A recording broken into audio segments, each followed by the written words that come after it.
ঢাকার বাইরে বিভিন্ন অঞ্চলে বিনা বিচারে কোনো ধরনের আইনানুগ ব্যবস্থা ছাড়া তাদের সকলকে অনতিবিলম্বে মুক্তি দিতে হবে।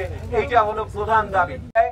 আমি ট্যাক্স দেই, আমার ট্যাক্সের টাকায় বন্দুক কেনা হয়েছে, আমার ট্যাক্সের টাকায় গুলি কেনা হয়েছে, আমার এই ট্যাক্সের টাকায় কেনা বন্দুক এবং গুলি দিয়ে আমার নিরপরাধ নাগরিককে গুলি করে মারা হবে। এই জন্য বাংলাদেশ স্বাধীন হয়নি। এইটা কোনো অবস্থায় গ্রহণযোগ্য না।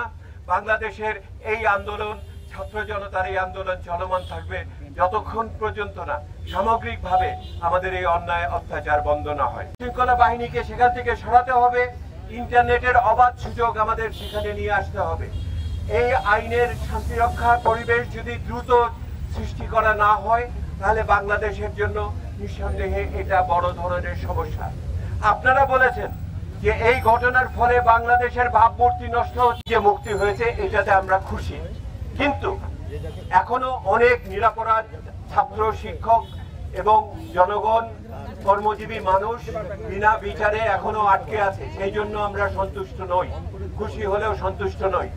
আমরা আজকে এখানে দাবি করছি আগামী 24 ঘন্টার ভিতরে যে যেখানে আটক আছে ঢাকার বাইরে বিভিন্ন অঞ্চলে বিনা বিচারে কোনো ধরনের আইনানুগ ব্যবস্থা ছাড়া তাদের সকলকে অনতিবিলম্বে মুক্তি দিতে হবে।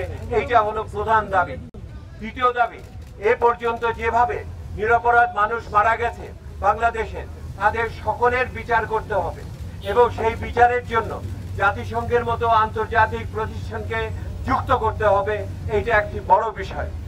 স্কুল কলেজ খুলে দিতে হবে, আইন শৃঙ্খলা বাহিনীকে সেখান থেকে সরাতে হবে, ইন্টারনেটের অবাধ সুযোগ আমাদের সেখানে নিয়ে আসতে হবে। এই আইনের শান্তিরক্ষার পরিবেশ যদি দ্রুত সৃষ্টি করা না হয় তাহলে বাংলাদেশের জন্য নিঃসন্দেহে এটা বড় ধরনের সমস্যা। আপনারা বলেছেন যে এই ঘটনার ফলে বাংলাদেশের ভাবমূর্তি নষ্ট হচ্ছে। আমি এটা স্বীকার করি না। ভাবমূর্তি যদি কারণ নষ্ট হয় সেটা সরকারের হচ্ছে, বাংলাদেশের কোনো ভাবমূর্তি নষ্ট হচ্ছে না। বাংলাদেশের যে শক্তি, বাংলাদেশের যে সাহস, বাংলাদেশের স্বাধীনতা সংগ্রামের যে ঐতিহ্য, তার প্রতি আমাদের অনুরক্ততাই প্রকাশ পাচ্ছে। ভাবমূর্তির সংকট থাকলে সরকারের সংকট, বাংলাদেশের না।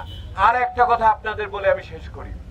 বাংলাদেশের মানুষ ট্যাক্স দেয়, আমি ট্যাক্স দেই, আমার ট্যাক্সের টাকায় বন্দুক কেনা হয়েছে, আমার ট্যাক্সের টাকায় গুলি কেনা হয়েছে, আমার এই ট্যাক্সের টাকায় কেনা বন্দুক এবং গুলি দিয়ে আমার নিরপরাধ নাগরিককে গুলি করে মারা হবে।